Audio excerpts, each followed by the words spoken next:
प्रिय विद्यार्थियों, राजस्थान न्यायिक सेवा परीक्षा की तैयारी कैसे करें, अर्थात राजस्थान जुडिशियल सर्विस परीक्षा आरजेएस की तैयारी कैसे करें। इस वीडियो में इसके बारे में आपको पूरी तरह से जानकारी दी जाएगी।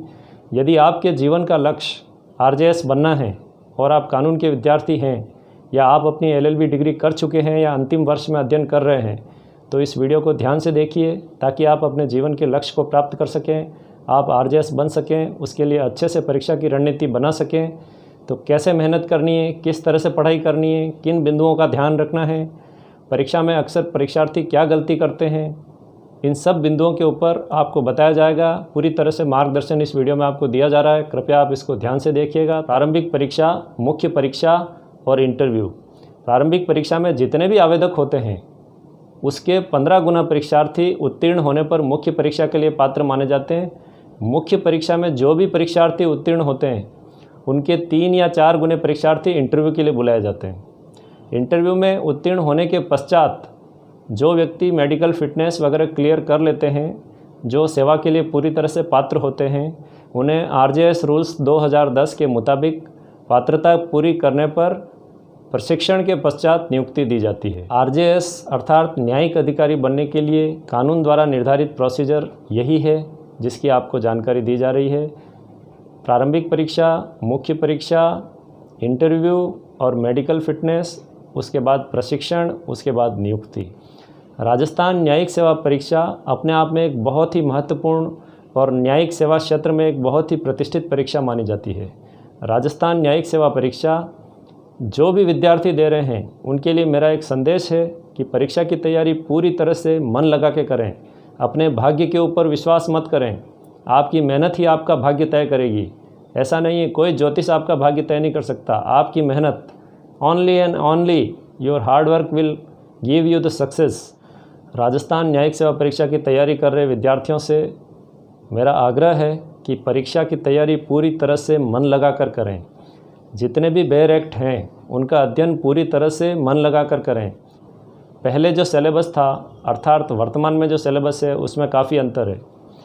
पूर्व में इसमें 45 अधिनियम आते थे, 45 बेयर एक्ट थे, किंतु वर्तमान में इसमें केवल 15 बेयर एक्ट हैं। हिंदी और अंग्रेजी भाषा की जानकारी अनिवार्य है। हिंदी और अंग्रेजी भाषा का भी प्रश्न पत्र होता है।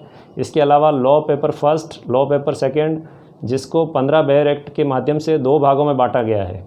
बेयर एक्ट को पढ़ने से पहले विधिक शब्दावली के ऊपर थोड़ा सा ध्यान देना चाहिए। लीगल ग्लोसरी आप पूरी तरह से तैयार कीजिए। किस बेयर एक्ट में कौन कौन से शब्द इस्तेमाल किए गए हैं, उन शब्दों का अर्थ ठीक से पता कीजिए। परिभाषा खंड को पूरी तरह से याद कीजिए। उसके बाद बेयर एक्ट की एक एक अंतर्वस्तु, एक एक धारा पे पूरा ध्यान दीजिए। बेयर एक्ट का उद्देश्य क्या था, प्रस्तावना क्या थी, अंतर्वस्तुएँ क्या है। बेयर एक्ट को पढ़ते समय जिन बातों का ध्यान रखना आवश्यक है वो इस प्रकार है कि बेयर एक्ट को पढ़ने से पहले आपको बेयर एक्ट के परिभाषा खंड पे पूरा ध्यान देना चाहिए। आप इस चीज़ पे ज़रूर ध्यान दें कि इस बेयर एक्ट को विधानमंडल या संसद के द्वारा पारित करने के पीछे विधायिका के क्या उद्देश्य थे, ये भी आपको पता होना चाहिए ताकि आप उसका इंटरप्रिटेशन उसी संदर्भ में करें या आपको समझने में आसानी रहे। बेयर एक्ट से संबंधित महत्वपूर्ण न्यायिक निर्णयों की जानकारी भी प्राप्त कर लें। बेयर एक्ट में कितनी धाराएँ हैं, अधिकतम कितनी सज़ा का प्रावधान है, महत्वपूर्ण शब्दावली क्या है, इन सब का आपको पूरी तरह से पता होना चाहिए, तभी आपको बेयर एक्ट समझ में आएगा। बेयर एक्ट को अच्छी तरह से कंठस्थ करने के बाद, पूरी तरह से समझने के बाद फिर आप उस पर चिंतन कीजिए। आप उसके कठिन भाग पे ध्यान दीजिए। जब आप सरल भाग समझ जाएं तब आप उसके कठिन भाग पे ध्यान दीजिए। चिंतन और मनन के द्वारा आप उसका पूरी तरह से अर्थ समझिए। यदि आपने बेयर एक्ट को ठीक से नहीं पढ़ा है तो आपको कानून समझ में नहीं आएगा। कानून कोई किस्से कहानियों की किताबों की तरह नहीं पढ़ा जाता। कानून पढ़ने के लिए आपको कानून के शब्द आने चाहिए। आपकी जो लीगल ग्लोसरी है वो मजबूत होनी चाहिए। आपकी डिक्शनरी मजबूत होनी चाहिए। कानून किस्से कहानियों की किताबों की तरह नहीं पढ़ा जाता। कानून पढ़ने के लिए आपको बार बार अभ्यास करना पड़ेगा, आपको मेहनत करनी पड़ेगी, पूरी तरह से सब्जेक्ट के ऊपर ध्यान देना पड़ेगा और पूरी तरह से उसको मेमोराइज करना पड़ेगा। एक एक शब्द की परिभाषा आपको याद होनी चाहिए, तब जाके आप कानून पढ़ पाएंगे। कानून इतना आसान नहीं होता जितना समझा जाता है। कानून पढ़ने के लिए पूरी तरह से अवेयर, अलर्ट और पूरी तरह से डाइजेस्टिव माइंड होना चाहिए। कानून के शब्दों को पढ़ने में आपकी रुचि तभी आएगी जब आपको कानून की परिभाषाएं याद होगी। आपको जब ये पता ही नहीं है कि कानून के अंतर्गत जो शब्द प्रयोग किए गए हैं, जिस धारा को आप पढ़ रहे हैं उसमें जो जो शब्द आ रहे हैं वो हर शब्द आपको अपरिचित महसूस हो रहा है, तो आप कैसे कानून पढ़ेंगे। कानून को पढ़ने से पहले आपको डेफिनेशन सेक्शन पे पूरा ध्यान दीजिए, आपकी लीगल ग्लोसरी मजबूत कीजिए, उसके बाद आप बेयर एक्ट उठाइए। डायरेक्ट अगर आपको बिना शब्दों की जानकारी के सीधा आप पढ़ने लगेंगे तो आपके ऊपर से होके निकलेगा, दिमाग के ऊपर से होके गुजर जाएगा, आपको कुछ भी पता नहीं चलेगा कि इसमें क्या लिखा हुआ है। इस चीज़ का आप विशेष तौर से ध्यान रखिए। शुरुआत सरलता से कीजिए और कठिनता की तरफ बढ़िए, ताकि आपकी अरुचि न हो, विषय के प्रति आपकी अरुचि न हो। विषय के प्रति आपकी रुचि बढ़ाने के लिए आपको जो चीज़ सबसे पहले रुचिकर लगती है उससे आप शुरुआत कीजिए अध्ययन की। उसके बाद में धीरे धीरे आप उन विषयों की तरफ बढ़िए जो आपको कठिन लगते हैं। वैसे कठिन कुछ नहीं होता दुनिया में, लेकिन यदि आप अपनी मनस्थिति को जानते हैं तो उसके हिसाब से आप अध्ययन कीजिए। अपनी तैयारी, आप अपना एक पैटर्न बनाइए, अपना एक डायग्राम, आप अपना एक ब्लूप्रिंट बनाइए पढ़ाई करने का। समय प्रबंधन करना सीखिए, सबसे बड़ी इंपॉर्टेंट चीज़ है जीवन के अंदर। यदि आपने समय प्रबंधन नहीं किया और एक ही अधिनियम पढ़ते रह गए तो कभी भी आप आरजेएस नहीं बन पाओगे। जितना सब्जेक्ट मैटर है पूरा का पूरा आपको याद होना चाहिए, पूरी तरह से याद होना चाहिए। सबका समय प्रबंधन इस तरह से करिए कि सबको समय मिले। ऐसा नहीं कि एक ही सब्जेक्ट लेके बैठ गए और दूसरे सब्जेक्ट छूट गए, परीक्षा की तैयारी हो ही नहीं पाई, परीक्षा आ गई, कभी आप नहीं बन पाओगे। इसके लिए आपको समय प्रबंधन पे ध्यान देना होगा। आप अपना टाइम मैनेजमेंट करना सीखिए। आप अपनी परिस्थितियां बेहतर जानते हैं, आपसे बेहतर कोई भी आपकी परिस्थितियों के बारे में नहीं जानता। तो यदि आप सर्वोत्तम तैयारी करना चाहते हैं तो अपना टाइम मैनेजमेंट, अपना पाठ्यक्रम इस तरह से बांटिए, समय प्रबंधन इस तरह से करिए कि आपको सभी विषयों पे पूरा ध्यान देने का मौका मिले। परीक्षा में कितने दिन शेष रह गए हैं और कितने सब्जेक्ट की आपको पढ़ाई करनी है, उसके हिसाब से टाइम को डिवाइड कीजिए, टाइम मैनेजमेंट कीजिए। प्रत्येक सब्जेक्ट को, प्रत्येक विषय पे पूरा ध्यान दीजिए। हिंदी और अंग्रेजी भाषा के प्रश्न पत्र पे भी पूरा ध्यान दीजिए। लॉ पेपर फर्स्ट और लॉ पेपर सेकंड के जितने भी सब्जेक्ट हैं उन सब पे पूरा ध्यान दीजिए। हिंदी और अंग्रेजी भाषा के प्रश्न पत्र पे पूरा ध्यान दीजिए। मैं फिर से कह रहा हूँ बार बार, कोई फ़ायदा नहीं अंग्रेजी में अच्छे नंबर लाने से यदि आपकी हिंदी कमज़ोर है तो, क्योंकि आप मेरिट में पिछड़ जाएंगे। आपको हिंदी और अंग्रेजी पे पूरी तरह से आपका समान नियंत्रण होना चाहिए। आपकी इक्वल कमांड होनी चाहिए हिंदी और इंग्लिश पे। हिंदी और इंग्लिश भाषा के जो प्रश्न पत्र हैं वो 30% नंबर का, 30% मार्क्स का वेटेज रखते हैं, और लॉ के जो प्रश्न पत्र हैं वो 70% वेटेज रखते हैं सिलेबस के अंतर्गत। अर्थात यदि 30% नंबर आप सही तरीके से नहीं ला पाए तो 70% में आप कैसे आगे निकलेंगे। आप इस चीज़ पे ज़रा विचार कीजिए। 30% नंबर हिंदी और अंग्रेजी भाषा के प्रश्न पत्र के हैं, तो आप अपना पाठ्यक्रम पढ़ते समय भी इस तरह से समय का प्रबंधन कीजिए कि 30% समय जो है वो भाषा के पेपर को पढ़ने के लिए दीजिए और 70% समय लॉ के पेपर को, अर्थात कानून के पेपर को पढ़ने के लिए दीजिए। आप अपना समय प्रबंधन विचित्र तरीके से मत कीजिए। जिस तरह से पाठ्यक्रम बनाया गया है उसी तरह से अपना समय प्रबंधन कीजिए। और वैसे भी ये बात सत्य है कि बिना लैंग्वेज, बिना भाषा की जानकारी के आप कानून पढ़ ही नहीं सकते। कानून कोई किस्से कहानियों की किताबों की तरह नहीं पढ़ा जाता। कानून को पढ़ने के लिए भाषा, शब्दावली, लीगल ग्लोसरी पूरी तरह से मजबूत होनी चाहिए। आरजेएस की परीक्षा में सफलता प्राप्त करने का सबसे महत्वपूर्ण सूत्र है अच्छे उत्तर लिखने की कला सीखें। यदि आपने अच्छे उत्तर लिखने की कला सीख ली तो आपको परीक्षा में अच्छे अंक प्राप्त करने से कोई रोक नहीं सकता। अच्छे उत्तर लिखने की कला क्या है? अच्छा उत्तर किसे माना जाता है? आइए इस पर विचार करते हैं। इस प्रश्न का सबसे पहले उत्तर आपको देने की कोशिश करते हैं कि अच्छा उत्तर कहा किसे जाता है। यदि आपको आरजेएस में सफलता प्राप्त करनी है तो केवल और केवल एक चीज़ जो गेम चेंजर साबित होने वाली है, जो पूरा खेल बदल सकती है, वो है अच्छे उत्तर लिखने की कला सीखिए। यदि आप अच्छे उत्तर लिखने की कला जानते हैं तो परीक्षा में निश्चित रूप से आप सफलता प्राप्त करेंगे, ऐसा मेरा विश्वास है। यदि कोई भी विद्यार्थी जिसने अच्छा उत्तर लिखा है तो उसको अच्छे अंक मिलेंगे ही मिलेंगे। इसकी संभावना, इसकी प्रोबेबिलिटी बहुत ज़्यादा है। आरजेएस की परीक्षा में सफलता प्राप्त करने के लिए आपका अध्ययन एकदम गहराई और प्रामाणिकता से भरा हुआ होना चाहिए, वरना ऑब्जेक्टिव टाइप की जो परीक्षा होगी, जो प्रारंभिक परीक्षा होगी, उसी में आप अनुत्तीर्ण हो जाएंगे। यदि आपके अध्ययन में गहराई नहीं हुई, यदि आपको विषय की समझ नहीं रही तो प्रारंभिक परीक्षा भी आप उत्तीर्ण नहीं कर पाएंगे। अगर आपने ठीक से गहराई से अध्ययन किया तो आपको सीधा सही उत्तर है वही नज़र आएगा। और यदि आपने अध्ययन पूरी तरह से ठीक तरीके से करके अगर आप नहीं गए परीक्षा में तो आपको 4 में से 3 उत्तर सही लगेंगे। फिर आप किस उत्तर को सही निशान लगा के आएंगे? आप भ्रमित हो जाएंगे। यदि आपने अध्ययन सही तरीके से किया है तो जो सही उत्तर है सीधा उसी पे आपकी नज़र जाएगी। और प्रारंभिक परीक्षा आप अच्छी तरह से उत्तीर्ण कर पाएंगे। और यदि आपने पढ़ाई नहीं की है तो 4 में से 3 उत्तर आपको सही लगेंगे। फिर आप किस उत्तर को टिक लगा के आएंगे, किस उत्तर के ऊपर आप सही का निशान लगा के आएंगे, ये आप ज़रा विचार कर लेना। ये भ्रम के कारण होता है। भ्रम और दुविधा की स्थिति कब पैदा होती है? जब अध्ययन सही तरीके से किया गया नहीं होता है। यदि आप किसी रास्ते से गुजर रहे हैं और उस रास्ते को अगर आपने ठीक से समझा है, उस वे को अगर आपने ठीक से समझा है, तो वो रास्ता भूलने का सवाल पैदा नहीं होता।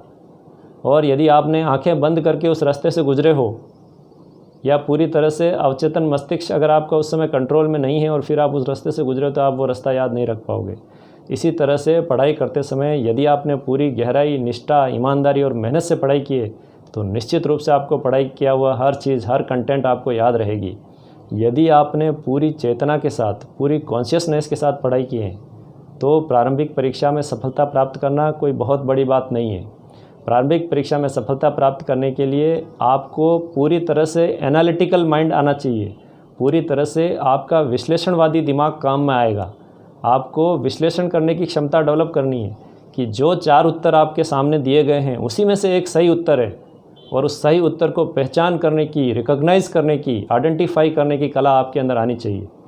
यदि आपने ईमानदारी पूर्वक अध्ययन किया है, तो वस्तुनिष्ठ परीक्षा जो होगी, प्रारंभिक परीक्षा, उसमें आपको जो सही उत्तर है वो सीधा नज़र आएगा। और यदि आपने ईमानदारी से, मेहनत से अध्ययन नहीं किया है, केवल आपने टाइम पास किया, समय गुजारा है और केवल फॉर्म भर के परीक्षा दे दिए, तो आप परीक्षा उत्तीर्ण नहीं कर पाएंगे।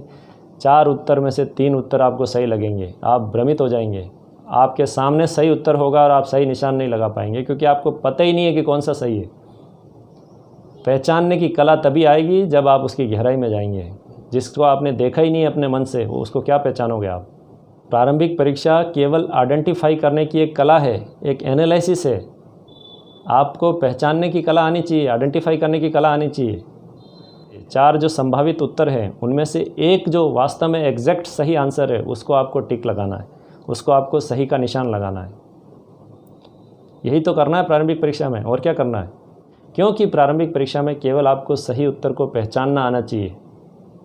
यही प्रारंभिक परीक्षा है। मुख्य परीक्षा आपके डिस्क्रिप्टिव टाइप का प्रश्न पत्र होगा। मुख्य परीक्षा आपकी मेमोरी को चेक करने का, आपके एनालिसिस को चेक करने का, आपके इंटरप्रिटेशन को चेक करने का, और आपके प्रश्न पत्र के उत्तर देने की कला को चेक करने का सबसे बड़ा माध्यम होगी। परीक्षक को आपके व्यक्तित्व में कोई रुचि नहीं है, और परीक्षक को इस बात से कोई लेना देना नहीं है कि आप कौन हो। केवल और केवल आपकी उत्तर पुस्तिका परीक्षक तक जाएगी, और आपकी उत्तर पुस्तिका में जिस तरह से आपने सामग्री लिखी है, जिस तरह से आपने अध्ययन किया है, और जिस तरह से आपने उत्तर पुस्तिका में उसका विश्लेषण करके यदि आपने लिखा है उत्तर, तो वही उत्तर आपको अच्छे अंक दिला सकते। केवल और केवल अच्छे उत्तर देने की कला सीखिए। मुख्य परीक्षा उत्तीर्ण करने का सबसे अच्छा तरीका यह है कि आप अच्छे उत्तर देने की कला सीखिए।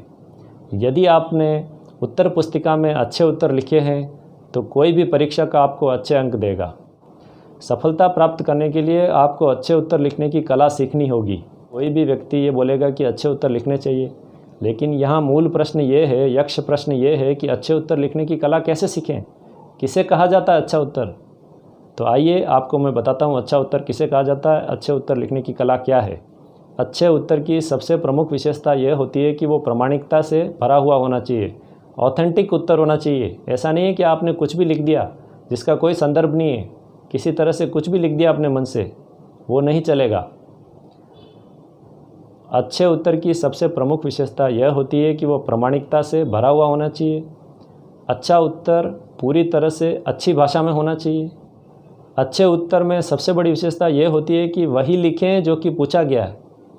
अगल बगल की बातें नहीं लिखें, अनर्गल नहीं लिखें, केवल वही लिखें जो पूछा गया है, और जो पूछा गया है वो ज़रूर लिखें, और उतने ही शब्दों में लिखें जितने शब्दों में पूछा गया है। विषय से अन्यथा न लिखें। परीक्षक आपका उत्तर पढ़ते पढ़ते आपकी भाषा में बह जाए, खो जाए, वो उसे ये लगना चाहिए कि क्या शानदार भाषा लिखी है। आपकी भाषा की पकड़ मजबूत होनी चाहिए कि जितना पूछा गया है उतना ही लिखें, जो पूछा गया है वही लिखें, और सीधी और सपाट भाषा में उत्तर लिखें। आपको भाषा की जलेबी बनाने की कोई ज़रूरत नहीं है। जो पूछा गया है उसको सीधे सपाट शब्दों में उत्तर लिखें। जो पूछा गया है केवल वही लिखें, जो नहीं पूछा गया है वो नहीं लिखें, अगल बगल की भाषा में उत्तर नहीं लिखें, जो पूछा गया है एग्जैक्ट वही लिखें, और अच्छी और प्रवाहपूर्ण भाषा में लिखें। कानूनी शब्दों का इस्तेमाल करें।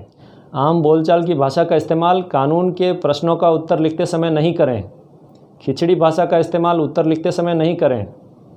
अर्थात यदि आप हिंदी माध्यम के विद्यार्थी हैं तो परिष्कृत हिंदी भाषा में उत्तर लिखिए, और यदि आप अंग्रेजी भाषा के विद्यार्थी हैं तो एक ग्रेड की रिफाइंड इंग्लिश का यूज़ कीजिए। किसी भी तरह से खिचड़ी भाषा में उत्तर मत लिखिए। खिचड़ी भाषा का इस्तेमाल करने से परीक्षक का मूड खराब हो जाएगा। परीक्षक को ऐसा नहीं लगना चाहिए कि जिस भाषा के आप विद्यार्थी हैं, जिस मीडियम के, जिस माध्यम के आप विद्यार्थी हैं, जो भाषा का माध्यम आपने अपनाया है, उस भाषा में आपकी कमजोरी है। ऐसा परीक्षक को किसी भी तरह से महसूस नहीं होना चाहिए। भाषागत कमजोरी परीक्षक को जाहिर न करें। अच्छी भाषा का इस्तेमाल करें, अच्छी भाषा में उत्तर लिखें। जिस भाषा के आप विद्यार्थी हैं, जिस माध्यम के आपने परीक्षा में अडॉप्ट किया है, जो माध्यम, वही उसी भाषा के अंदर आप उत्तर लिखें। इतने कठिन शब्दों का इस्तेमाल भी न करें कि परीक्षक को बार बार डिक्शनरी खोलनी पड़े। उत्तर लिखते समय जटिल और कठिन शब्दों का इस्तेमाल करने से बचें। अपने ज्ञान की बौछार परीक्षक के ऊपर करने की कोशिश न करें। निश्चित रूप से परीक्षक आपसे ज़्यादा जानता है, आपसे ज़्यादा समझदार व्यक्ति है, तभी वो आपका एग्ज़ामिनर है। इस चीज़ को आप ध्यान रखिए। परीक्षक बहुत ही विद्वान व्यक्ति होता है, अतः किसी भी तरह से परीक्षक को भ्रमित करने की प्रणाली का इस्तेमाल न करें। जो पूछा गया है केवल वही लिखें। अच्छी सुपाठ्य अक्षरों में उत्तर लिखें, प्रवाहपूर्ण भाषा में उत्तर लिखें, बोधगम्य भाषा में उत्तर लिखें। उत्तर का विस्तार अनावश्यक नहीं होना चाहिए। जितना पूछा गया वो ज़रूर लिखें, जो नहीं पूछा गया वो नहीं लिखें। अनावश्यक विस्तार भी नहीं होना चाहिए और अनावश्यक संकुचन भी नहीं होना चाहिए। उत्तर लिखते समय संतुलित भाषा का इस्तेमाल करें। जितना पूछा गया वो ज़रूर लिखें, जो नहीं पूछा गया वो नहीं लिखें। प्रवाहपूर्ण भाषा में लिखें, बोधगम्य भाषा में लिखें। बहुत अधिक जटिल भाषा का इस्तेमाल नहीं करें, बहुत अधिक सरल भाषा का इस्तेमाल भी नहीं करें। कानूनी शब्दों का इस्तेमाल करें। उत्तर सुपाठ्य एवं सुंदर अक्षरों में लिखें। यदि उत्तर आपने सुपाठ्य अक्षरों में नहीं लिखा तो परीक्षक आपके उत्तर को समझ नहीं पाएगा कि आपने क्या लिखा है। और यदि आप अपनी उत्तर को समझाने में नाकामयाब रहे, यदि आपने सुपाठ्य अक्षरों का उपयोग उत्तर लिखने के समय नहीं किया, तो परीक्षक आपके उत्तर को समझ नहीं पाएगा कि आपने क्या लिखा है। और यदि परीक्षक आपके उत्तर को समझने में कठिनाई महसूस करेगा तो आपको अंक देने में, अर्थात आपकी मार्किंग करने में भी कठिनाई महसूस करेगा। ये आप ध्यान रख लीजिए। आपको अच्छे अंक नहीं मिलेंगे। यदि परीक्षक आपको लिखे हुए उत्तर को नहीं समझ पाया तो आपको अच्छे अंक नहीं मिलेंगे। जैसा कि आपको बताया गया कि अच्छे उत्तर कैसे लिखे जाते हैं, अच्छे उत्तर की विशेषताएं क्या होती है, अच्छे उत्तर के अंतर्गत भाषा शैली कैसी होनी चाहिए, अच्छे उत्तर की भाषा के साथ साथ अच्छे उत्तर का विस्तार कितना होना चाहिए, इन सभी चीज़ों के बारे में आपको इस वीडियो में बताया गया। यदि आप इन चीज़ों का ध्यान रखेंगे, इन बिंदुओं का यदि आप ध्यान रखेंगे, तो निश्चित रूप से आप राजस्थान न्यायिक सेवा परीक्षा में सफलता प्राप्त करने के आपके जो चांस हैं, जो आपकी प्रोबेबिलिटी है, वो निश्चित रूप से बढ़ जाएगी और निश्चित रूप से आप सफलता के करीब होंगे। आप अपनी मेहनत से सफलता प्राप्त कर सकते हैं। इसमें किसी प्रकार की कोई दोहराए वाली बात नहीं है, किसी प्रकार की कोई शंका संदेह वाली बात नहीं है। यदि आप मेहनत करेंगे तो निश्चित रूप से आपको सफलता मिलेगी। दुनिया का कोई भी परीक्षक ऐसा नहीं है जो आपके अच्छे उत्तर से प्रभावित ना हो। ऐसा हो नहीं सकता। केवल और केवल आपकी उत्तर पुस्तिका ही परीक्षक की मनस्थिति को प्रभावित कर सकती है। यही सबसे बड़ा मनोविज्ञान है। प्रिय विद्यार्थियों, आरजेएस परीक्षा की तैयारी के लिए जिन बिंदुओं को ध्यान में रखा जाना आवश्यक है वो संक्षेप में इस प्रकार है। अच्छे उत्तर लिखने की कला सीखें, पाठ्य सामग्री का पूरा अध्ययन करें, समय प्रबंधन करना सीखें, भाषा के पेपर के ऊपर पूरा ध्यान दें, हिंदी और अंग्रेजी भाषा में कमांड रखें। कानून के प्रश्न पत्रों का अध्ययन करते समय पुरानी पद्धति के जो प्रश्न पत्र आए हैं उन पर भी आप